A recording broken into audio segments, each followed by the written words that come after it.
everybody. How are Hello. you today? And welcome to Awaken Your Relationships. I am Julie Murphy, and I am the author of the book, Awaken Your Wealth. And if you go to my website, juliemurphy.com, give us your email address, and I'll be giving away a free copy of my book here in the next couple weeks. And all you have to do is pay for the shipping. And money is the result of everything else that we do in our lives, because we either work things out or we act it out, and we do it through our health, our money, and through our relationships. So today is Awaken Your Relationships, and I am the money chick, and Rita is our expert on relationships. Hi.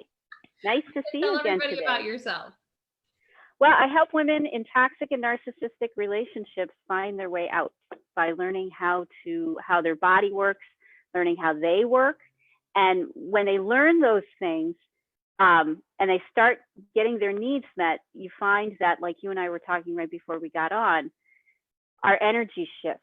When we start taking care of ourselves, our energy shifts. And when our energy shifts, we show up differently in the world. And when we show up differently in the world, we get different results in the world. So really it all starts with self-care. If you keep yourself in a high level of feeling good, doing things that make you feel good, then you're going to be able to live at a high level too. And things around you will start to go smoother, just kind of magically, because, we don't know all the science behind it, but clearly thousands of years have told us that when you take care of yourself and nourish yourself, you become a master. You become someone who can disappear and travel in the future. And so often we've been told in our traditional upbringings, if you will, that you're not supposed to take care of yourself. It's give to others before you give to yourself. And it's like, and certainly I grew up in an Irish Catholic household with 11 brothers and sisters. And that certainly was the case, that everybody else's needs, it was about survival of the fittest, and so, I was just, we were talking about how, over the weekend I was asked, well, what is it that your heart desires? And, I didn't even really know what my heart's desire was. All I knew is I kept trying to find an answer. And what I came to realize the one morning was like, I didn't want to see other people. I didn't really want to go on a hike with other people. I actually wanted to just go up in the mountains by myself, but I didn't want to disappoint anybody. And it's like, really? I'm 48 years old almost. And it's like, enough of trying to make everybody else happy above myself. All I want to do is go for a hike. And so it's amazing on how we don't even know on some levels how to take care of ourselves first and foremost. Well, I mean, because we've been trained to think a certain way. I mean, our parents and our parents' parents, they were in a place of needing to survive. It was important for them to survive at all times. And so these emotional needs, these energetic needs, this is new technology. It really is. Understanding how we work and what our body really needs is still cutting edge. They didn't know this stuff 50 years ago. They knew this stuff a couple thousand years ago in tribal cultures, but we destroyed most of them. And so those rituals and those ceremonies didn't carry on. They used to know exactly how to keep people in balance. After a war skirmish, everyone would always do a sweat lodge in a talking circle because they knew that was part of it. Now a sweat lodge is something that you do, once in a lifetime, and oh my God, it was amazing. Whereas it was done, when you come back, you take, 1 a day, 2 a day. You were constantly sweating, you were constantly regulating in order to deal with the trauma that built up. Yeah, we don't naturally do that. We it just builds up, and all of a sudden it's like, it's a big kaboom. And and it's really interesting in how, this nurturing piece, I have a friend of mine who talks about, they have a knack for wanting to move into new homes every 5 to 7 years. And they create the way they remodel them is that they put these biohacks in their house, anything to help create internal sweat lodges, if you will. you know, in a modern version, if you will, like saunas and steam rooms and Yes. cold ice pools, you know, and things like that, that really help to cleanse the system. Because if you have that part of your daily life, Mhm. then you actually, you know, really regulate your body way better. Yeah, and you can handle way more stress. You know, the stress that Mm. Indigenous peoples had to live through. I mean, you lived eh, basically in a tent on the land 24/7 and had to find your own food. You know, you didn't have a lighter. I mean, the stress people were in when they had Yeah. to survive and live off the land like that required them to spend a lot of time connected and reflecting and quiet and nourishing themselves and going on vision quests, and it was just part of daily life. That's Totally. what we're missing. That self, that rest and relaxation and joy is supposed to be the main part of your life, which gives you the energy to create amazing things. Well, because what we realize is that, you know, our conditioning many times attracts that relationship in our life, or the relationships we have even with family or workers and things of that nature.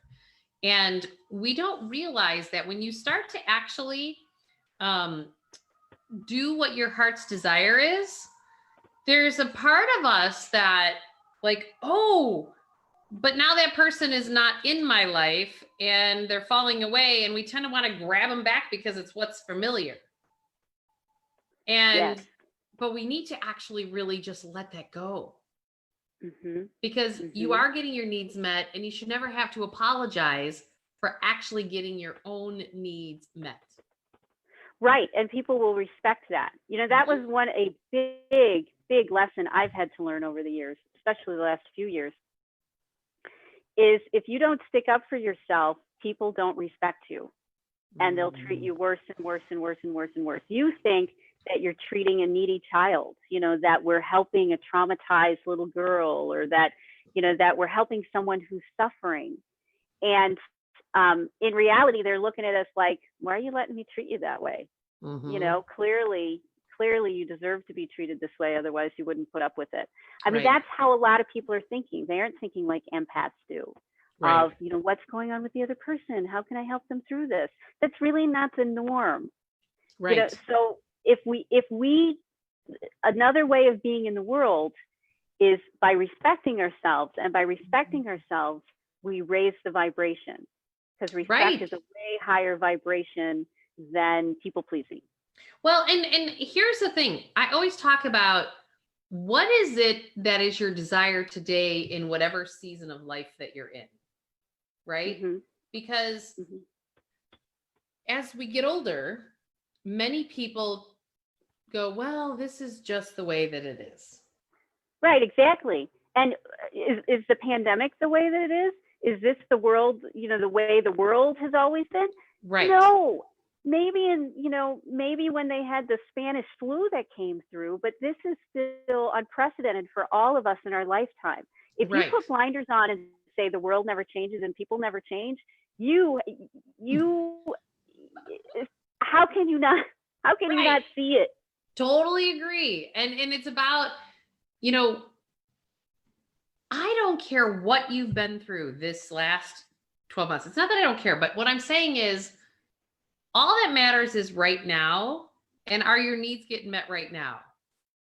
And we can't have employer relationships or personal relationships or family relationships and not get your needs met on any level.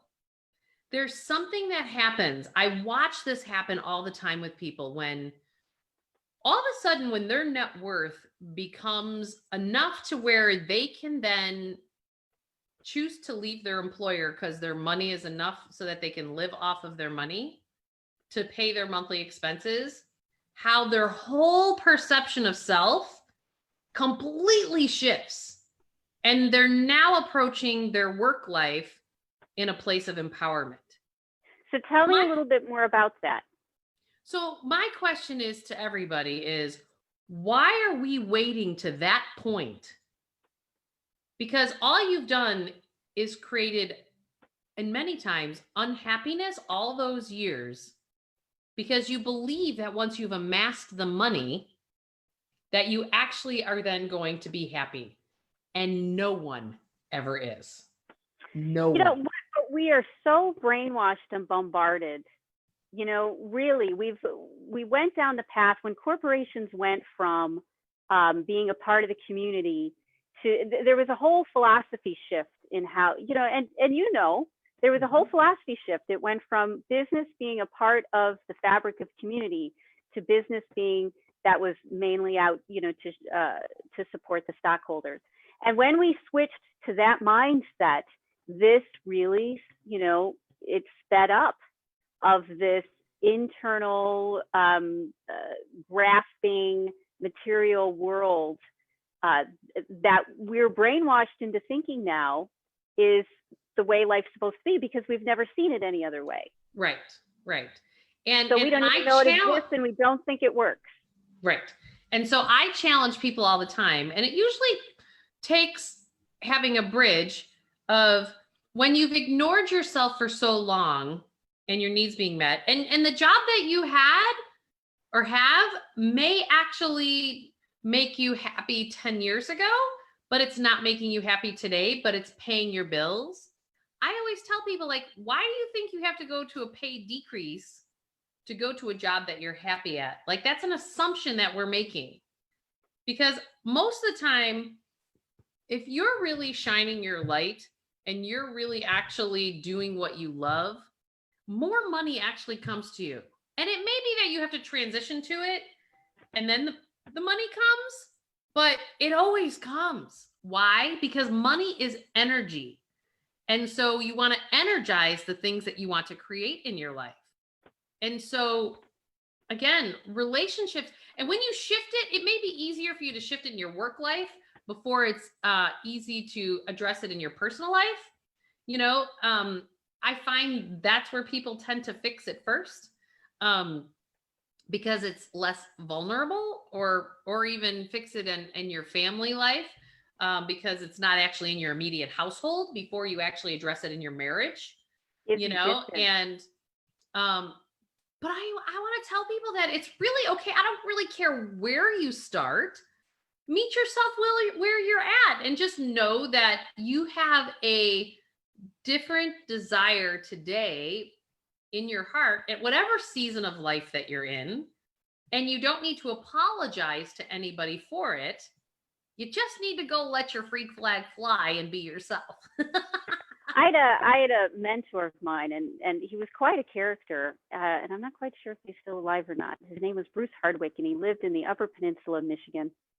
And him and his wife owned a motel, and there were like 10 rooms, and they lived, in the middle of the motel with 5 rooms on each side, and they had a big 𝘰𝙬𝙗, a big gathering place out back, and a sweat lodge, and it was really a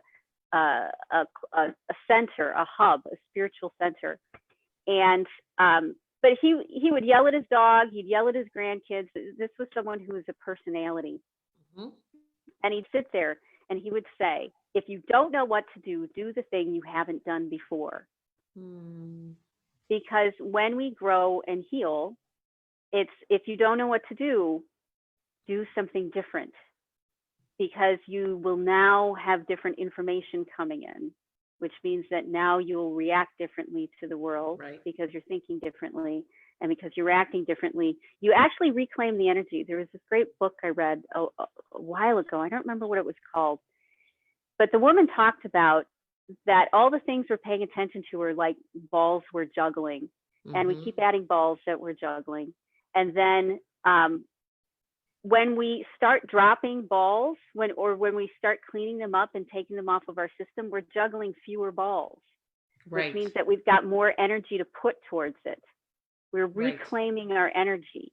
Every time we get rid of an energy suck, and you were talking about this before we got on, what areas of your life do you feel trapped? In every area you problem solve your way so you're not trapped, reclaims your energy and gives you the ability to create.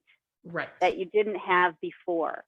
So you've got to do anything different, even if it's just take a different way to work, so that you start totally. It's so funny. I've had people go, why don't you just take the same way? Because I am notorious for driving a different way to my parents' house. I'll be like, oh, Why let's you're do this route successful. today.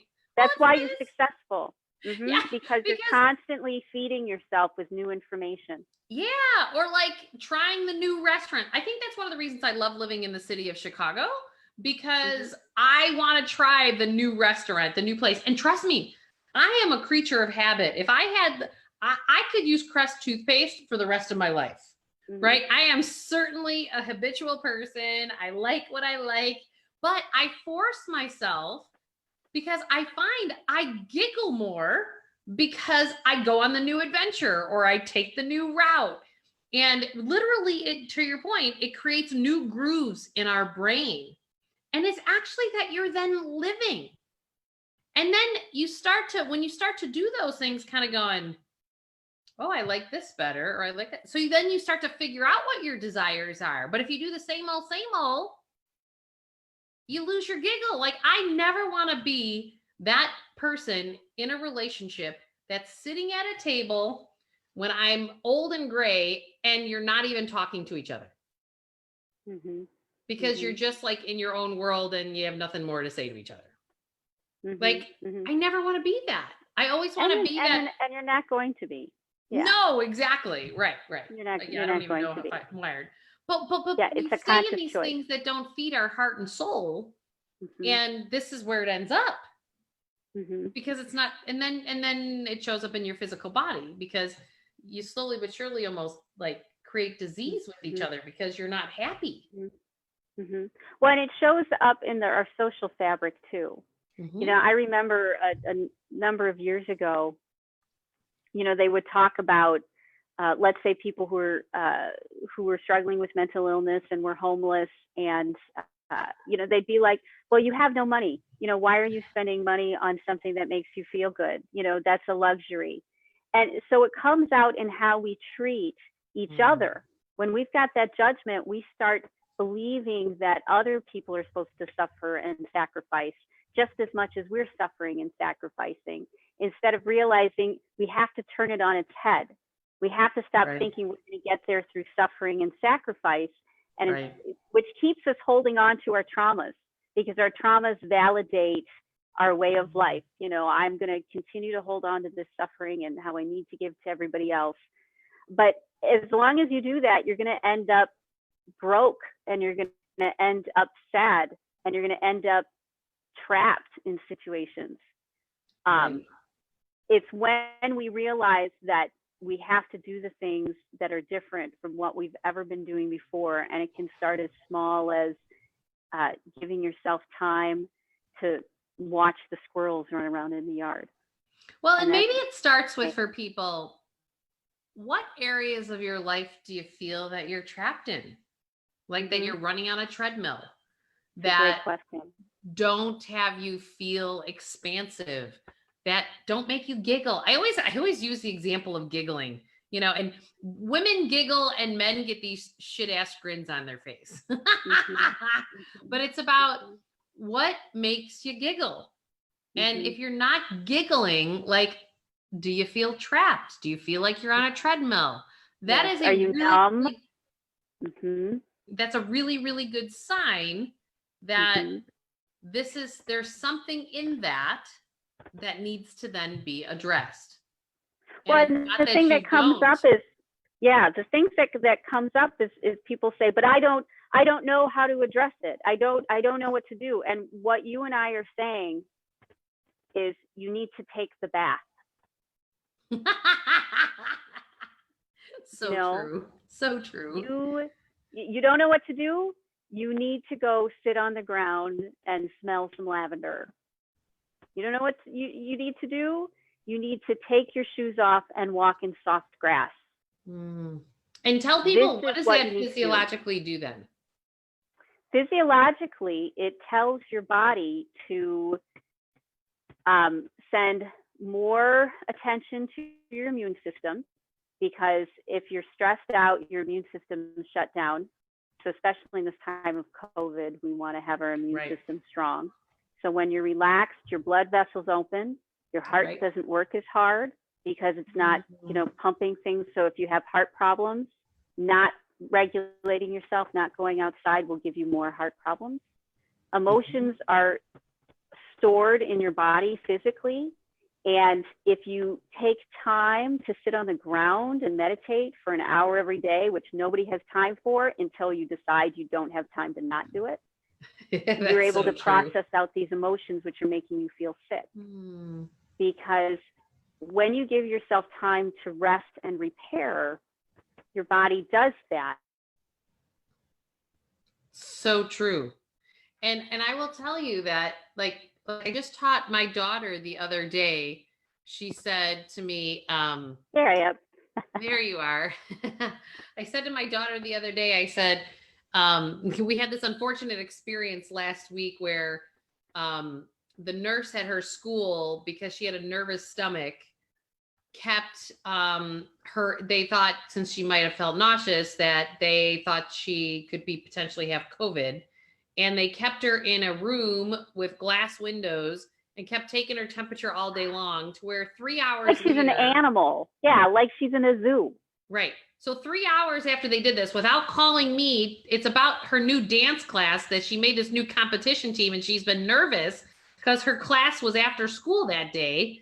And because I was coaching her before school, just work through your anxiety, honey, just work through it. And then, so all this, bottom line is, all my children wound up getting kicked out of school until I got positive COVID tests that said that they did not have COVID, because she went over 100.2 on her temperature after 3 hours of them taking her temperature. Anyway, long story short is that I just kept saying to her, I go, you're in charge of regulating your system. Like, it was a great teaching moment for my kids of, like, no matter what life presents itself, that whatever you're choosing to tap into outside of yourself, like the hyper reactivity of the school nurse on this caused her to then increase her temperature, which she didn't have. And she came home and she had no temperature, so it was such a great learning tool that when you really tap into these things that are outside of ourselves, like, I really believe the biggest gift of this whole thing that we're going through these days with COVID is the fact that it's giving us an incredible opportunity to go inside and figure out for ourselves what's working for us in our lives and what is not working for us in our lives. And if we don't take the opportunity right now to really then shift our lives, guess what? The 2x4, I always talk about the 2x4 is going to keep cracking you over the head until you actually shift. Like, you're getting all the warning signs. It's going to get more painful. Your back's going to hurt more. Your stomach's going to be more nervous. Your digestion's going to get more off. More crises will happen to you. You'll feel out of control of your emotions more often. Yeah. Right. If you don't take a bath, you're going to self-destruct. Yeah. I mean, that's basically it. If we don't put these things in place, our body isn't designed to stand up to this level of stress. But on the positive side, many things benefit from chaos. It's a natural part of the cycle, the creation and the destruction, because in the destruction, we're able to take those pieces and build something new. You know how many institutions are being blown up, metaphorically right now, and great strides are being made because people are saying, we can't tolerate this anymore, and now's the time to make a change because everything is all crazy. Most of the opportunities for healing and growth come when everything blows up. So you're in the middle of the chaos trying to put the pieces together. Well, and I was saying this to somebody, there's this hyper reactivity right now about all these small businesses closing. And I'm a small business, and no one ever wants ill will on other people, but these things, even if your job, let's say if you're somebody that's getting laid off, or, friendships are leaving because you're just not seeing the political viewpoint right now the same way they are, that's happening too all over the place. Why is it that we really feel that it's not okay for things to fall away. Like, Mhm. if those small businesses were that close to shutting down, Mhm. maybe they're not supposed to be in business anymore and their soul is calling them to a different place. Mhm. Mhm. Like, I have why an are we advertising afraid of friend. Yeah, that? I have an advertising friend that would say, if you stop offering a benefit and no one complains, then clearly it wasn't, it wasn't an important benefit. Right. Right. So when these things blow up, the people who step forward, who are able to find the courage and the support to be authentic and to step forward into this new world that we're creating, will thrive. Right. The people who decide to step back or to wait until things normalize again before they make changes are going to be in the same place that they were. And physically, what happens is they will die sooner, partially because their hearts can't handle the variability that life demands. And so the next time anything happens, their heart can't handle it. Right. But if you step forward and you learn what you need to do in order to handle this destruction, this destructive creative time that we're in, then you will be successful. Right. You will move forward. Exactly. And the word that I would like to highlight that you said is authentic. Mhm. Because, and I like to call it, let your freak flag fly. Mhm. Just to have more fun with it and giggle more. Yeah.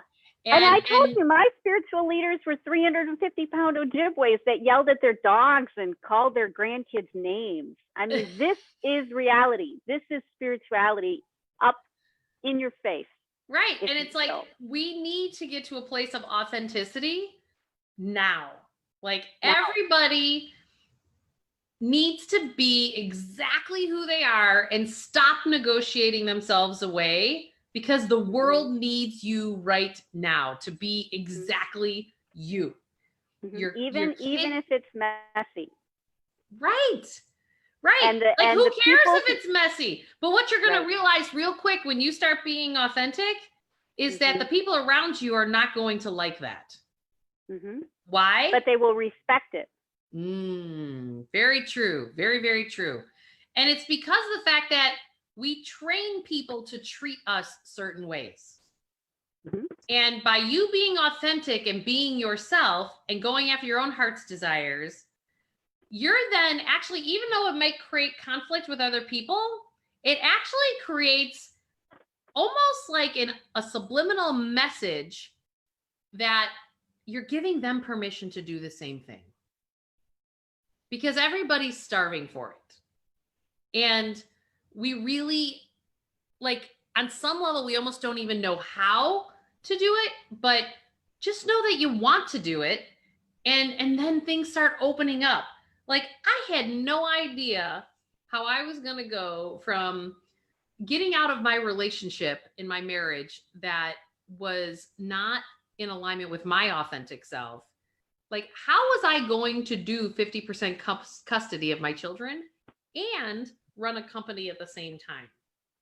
And it's been an adjustment, but oh my gosh. First of all, I've helped probably 30 other women do the exact same thing. And because they're like, if you did it, how do I do it? And it's funny. I have all these moms at my kids' school that are like, how did you get out of that? So I realized, actually, at my kids' school, there's an awful lot of people in the exact same kind of relationship that I was in. Yeah. It was like, you had the one person who was the power money person and the other person who negotiated themselves away, or one of them negotiated themselves away. It's not necessarily always the money person that negotiates. And now you have an imbalance in relationship. And so if you are needing to step into a place of empowerment and stop negotiating yourself away, that person's either going to grow with you or they're going to tell you to go jump in the lake or the ocean, depending on where you're at. And we all just have to know that it's okay, that every single thing has shown up for me that I have needed along the way that is in alignment with my heart. And none of it actually came in a package I expected. Like they came in the most crazy packages, but everything's been in alignment because when you're authentic, it's like served to you on a silver platter, but we have to trust that that's going to happen when we find the courage to actually step forward, that then trust that the silver platter is going to come. Yeah, and that's the hard part. And that's why women like you and I show up, because I'm able to say with relationships concretely, if you start showing up authentically, then the people who want to be in a relationship with you will be, and their behavior will adjust. And the people who don't want to be in a relationship with you will decide that you're too much work, and they will find someone else to meet those needs. So, and that's okay. Again, that's okay that they fall away. If you're authentic, you don't want anything that's not based on authenticity. You don't want it to be based everybody on rejects me. You know, what if I'm authentic and nobody loves me? And you know what? That happens a lot. When I was a kid, you know, I wasn't authentic because it wasn't safe. You know, I knew there would be way more emotional drama. It's one of the reasons you didn't talk about, you know, what had happened to you with your parents until later on. Right. You know, because it wasn't safe to be authentic, because it was very dangerous. We couldn't take care of ourselves. Well, I was always apologizing for who I was. I was trying to make other people feel comfortable. Like, I have this extreme outgoing personality, and really, honestly, it wasn't anyone else's issue but my own. Right. And I'll take ownership for it. And then when you aren't authentic, then you call in people that actually come into your life and try to, what they do is they mirror to you. So we live in a hologram. That's what we need to remember. We live in a hologram. So like when somebody's projecting something at you and it triggers you, it's because there's some part of you internally that actually believes it. And I believe that you've called this person in to actually trigger you on a subconscious level so that you can heal it. So I tell my kids all the time, like my 9-year-old, she's so damn funny. She says to me, the one day she's triggered, and my natural response to them is always, Bridget, you're triggered. It's not about Timmy. It's about you. And Timmy goes, yeah. And then Bridget's like, I know I'm triggered, and I'm triggered. I don't know why I'm triggered. And she'll just see, because she's now aware enough that she's triggered, but yet she's like, but I don't know what to shift. I go, well, do you need a hug? And then she just cries, you know, and she gets it out. And I'm like going, and you know what? Just ask, what was it about? What am I supposed to learn from that? And how am I supposed to grow? Because we call people into our lives to reflect stuff to us. And it's like going, oh, like I'm super grateful I'm in a relationship right now where he'll stand there and he'll be like, I triggered you. How you doing with that? Like, exactly. I am triggered. And I'm not really sure what to do about it right now, but I understand it's mine, and I understand, you know, and so it's about just, you know, having fun with it then too, going, I'm not really sure, but I'll let you know when I start to become more aware of what it actually is. Right. And the piece you're missing that you're not saying is, you were probably saying that at the top of your voice, just like your daughter was. I don't know why I'm triggered. I know it's fine. I'm going to figure it out. So it'll be fine. You know, at the top of, while we're crying and TAT pointing and havening, I know I'm upset. I actually did that. I was like, yeah, I really don't know why I'm triggered right now, but I definitely am. So I'm just going to sit here and do my havening. And he's like, it was the funniest damn moment. We were driving in the car and I was just like, triggered. I'm not really sure why, but it's amazing if those of you who haven't ever seen us do this, havening, you know, you cross your arms and you just go down 20 times. It physiologically gets you out of your trigger. It is amazing. That's another one. My brain just like, I know, I'm doing my You know, so I'll be in the shower because I'm obsessive about clearing things up. Because if you're gonna do it, you're gonna do it to the max. You know, so I found these tools, and so ever since I found him, I'm always on a mission. Oh, I have a negative thought. I need to do something about that. Oh, I'm angry. I need to do something about that. So I'm constantly walking around with hands on my head looking like a dork. I just like doing this one, acting like I'm a sprinkler again. I'll be in the shower, right? And I don't normally, I'm not going to do this around my husband all the time. It's like, no, I'll go to the bathroom and balance like it's nobody's business. I don't want to explain it. But I'll be in the shower and my face will get red, from the heat. And then I'll do the TAP points in the shower. Because what a great place. You're vulnerable, right. You're naked, it's ritualistic. And he'll be like, you have 3 dots on your head again. And I'm like, true. I know when you do it too hard, that's exactly what are you doing? Nothing. Happens. I'm fine. Why am I sobbing? I really don't know. Maybe it has something to do with what happened when I was all 6, of you guys perhaps. Maybe it was the movie I watched I wasn't supposed to watch when I was 7. I don't know. What are you talking about? I don't know. See, that's the beauty about this. You don't have to know. You don't have to know nothing. That are suffering in relationships, I'm telling you, you can have fun with this. It's all about you can have how fun you with this. choose. I have been in the middle of a and I've been like, and this is my authentic truth, and this is what I'm going to have to say about this, and this is, and it's crazy because and you look back on it and you're like, wow, what the hell was that? What the hell just happened? What just happened there? But it's so God. powerful. How true is that statement?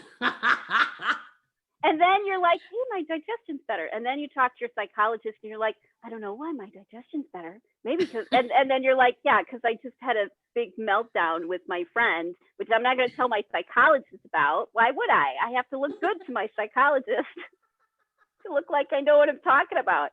Why would I tell her the truth? Are you kidding me? Oh my gosh. It's so true. And we need to bring... I'm sorry, I'm just giggling. We got to bring this because it's true. That's why you're laughing. You laugh at the truth. Well, and that's another way of releasing. It's like the first time I ever did an ayahuasca ceremony. Oh my gosh. Yeah. It was, I went to do it because I was trying to get the PTSD out of my system post-divorce because I felt like in my divorce process. Why not take psychotropic drugs to do it, Julie? Well, I didn't actually really know that that's what I was doing at the time, but how'd that go? I went to this healing, right? I went to this place in Costa Rica with these shamans. It's a place called 𝘼𝙬𝙧. Go big or go home. Well, to me, it was about the fact that it was like a spa experience, right? So they had massages, colonics, yoga classes. Where did you go? Was it? Yeah, it's called 𝘼𝙬𝙧 down in Costa Rica. I totally want to go there. I am so, all right. Yes, I want to go. Well, and to me, I was drawn to the traditional methods. I was trying everything to get rid of my PTSD, but like things would happen. Like one of my kids would yell and it was almost like I literally just was in the middle of the Iraq war. And I was like, whoa! Like, because I was under major assassination in my, kind of give people an idea.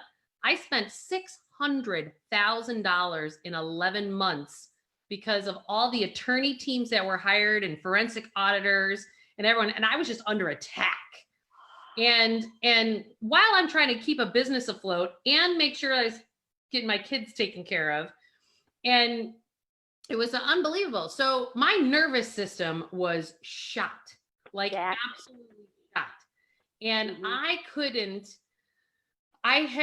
was working with a gentleman named 𝐾𝐮𝐿𝐼𝐻 at the time, and he was going to teach at this place down in Costa Rica.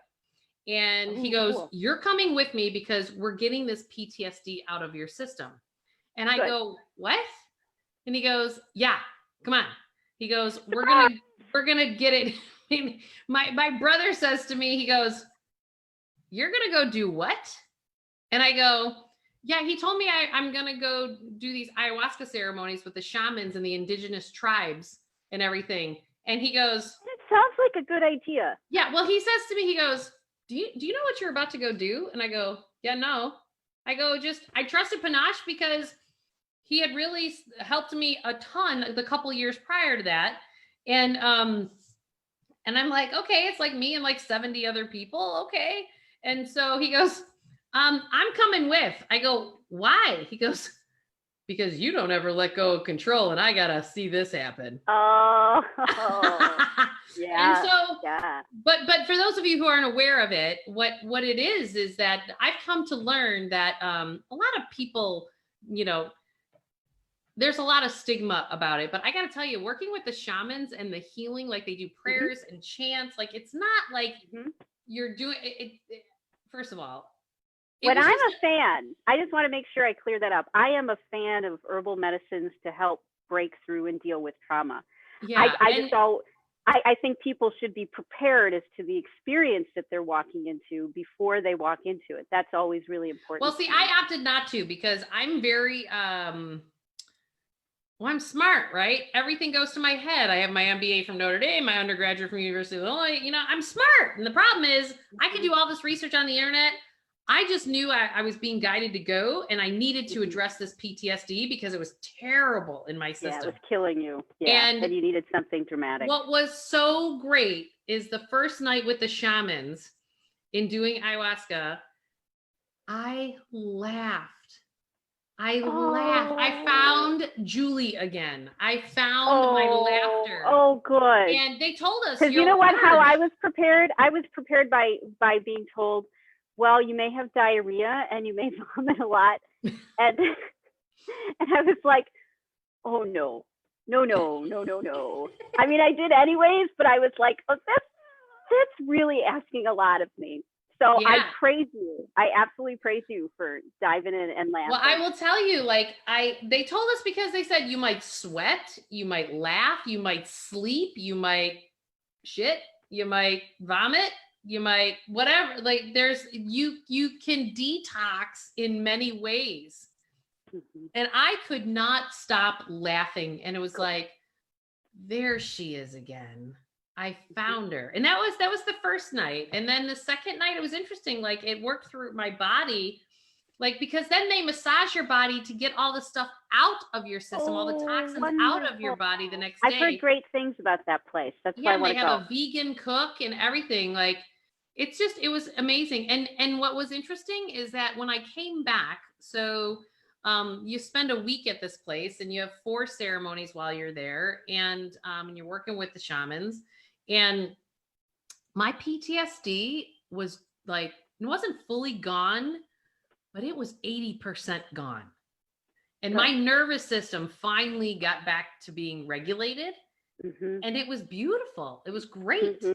And, you know, so there, and actually it's really funny. The state of Illinois actually legalized it last December. Like, ayahuasca ceremonies are now able to be done in Illinois. Interesting. Yeah. Well, because it's just, you know, I don't know. Everyone has all their whatevers about it. But the key is that there are tools and resources that are out there. And again, going back to, I don't necessarily think it was ever my heart's desire to do that. Like, it would never be anything that I thought that I would choose. But I will tell you that I was guided to go. Like, something told me to go, and I had an incredible healing experience. And my nervous system is so grateful for it. And yeah, because it opened up a door. But you also have you have done a lot of your work already. And sure. So yeah, you knew how to handle the stuff that came up and how to process it in a good way. You had a really good foundation, and you had really good guides. You know, my first introduction to ayahuasca was around a fire at someone's camp. He was Colombian, and he even just put some in the fire and started singing the songs of ayahuasca, and that started the healing process for me. I remember I sobbed all night around that fire because all I could think about was my dad singing me lullabies. Well, and it really kind of I laughed because they really do it like a Catholic mass. The ceremony part of it, it's like you go up in lines. It's supposed to get in communion. You're actually getting green. It looks like wheatgrass on steroids. There's the familiarity. Hey, you know what? We don't have to jump off any minute. Yes. So tell people how they can get a hold of you. 𝐿spiremassage.com, and soon it's going to be 𝑅itaHickmanCoaching.com. And you can reach out to me not just for narcissistic and toxic relationships, but also for childhood PTSD, sexual trauma, any of these things. I deal with them all because they all come under the same umbrella. Beautiful. And at juliemurphy.com, we've got this whole awakening series. And if you give me your email address, I will be giving away a copy of my book, Awaken Your Wealth. And I'm going to be starting Awaken Your Work Life next Wednesday at 11 a.m. Central. So if things in your work life are bugging you, otherwise we'll see you next week on Awaken Your Relationships next Thursday, 9 a.m. Central. Thanks, everybody. Thank you, Rita. Thanks, everybody. Thanks, Bye. Julie. Bye.